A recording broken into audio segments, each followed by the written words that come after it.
Mahal oh, binilhan ka na ng bagong wig. Na naman? Ang mahal-mahal ng wig eh. Napag-usapan na natin to, Gail. Fine. Akin na, let me wear it. Tcharan! Ganda mo. Ano yung sinasabi ng mga tao whenever someone's telling them na maganda sila? Ako lang to. Ayun! Ako lang to, bre. Ayan, lalo ka may in love sa akin. In love na nga eh. Alata, look at those eyes. Nga pala bukas, pupunta ako kay Papa, okay? Dadalawin ko siya sa cemetery. Sama ako ah. Sure ka? It's time to rest na.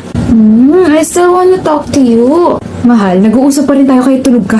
We, Nagsisleep talk eh. pahinging tape. Bakit? Tatapalan ko yung bibig mo para wala ka nang masabi. 1 month na lang. Gail. Di ka ba napapagod kakaalaga sa akin, Brett? Of course not. Huwag ka rin mapagod kakaasikaso sa burol ko, ha?